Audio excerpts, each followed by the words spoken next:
সূরা বাকারা আয়াত ১৩। ওয়া ইজা কিলা লাহুম আমিনু কামা আমানান্না সুকালু আনুমিনু কামা আমানাশ সুফাহাউ আলা ইন্নাহুম হুমুস সুফাহাউ ওয়ালাকিন লা ইয়ালামুন।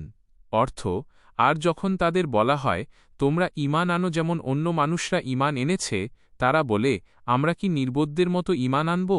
সাবধান, তারাই তো প্রকৃত নির্বোধ, কিন্তু তারা তা জানে না। আপনি কি লক্ষ্য করেছেন অহংকার মানুষকে কতটা নিচে নামিয়ে দেয়? মুনাফিকরা নিজেদের অনেক বুদ্ধিমান আর চতুর মনে করত।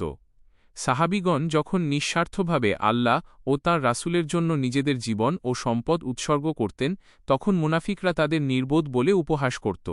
তাদের দৃষ্টিতে দুনিয়ার স্বার্থ ত্যাগ করে আখেরাতের জন্য কাজ করা ছিল বোকামি।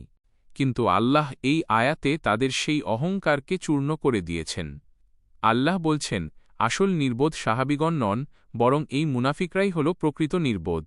কারণ সাহাবিগণ নশ্বর দুনিয়া দিয়ে চিরস্থায়ী জান্নাত কিনে নিয়েছেন, আর মুনাফিকরা সামান্য দুনিয়াবী লাভের আশায় চিরস্থায়ী আখেরাতকে ধ্বংস করে ফেলেছে। এর চেয়ে বড় বোকামি আর কি হতে পারে? এই আয়াত আমাদের মনে করিয়ে দেয় যে দ্বীনের পথে চলা মানুষদের অনেক সময় আধুনিক সমাজ বা তথাকথিত বুদ্ধিমানরা পেছানো বা বোকা বলে মনে করতে পারে। কিন্তু আল্লাহর কাছে বুদ্ধিমত্তার মানদণ্ড হল সত্যকে চেনা এবং সে অনুযায়ী আমল করা।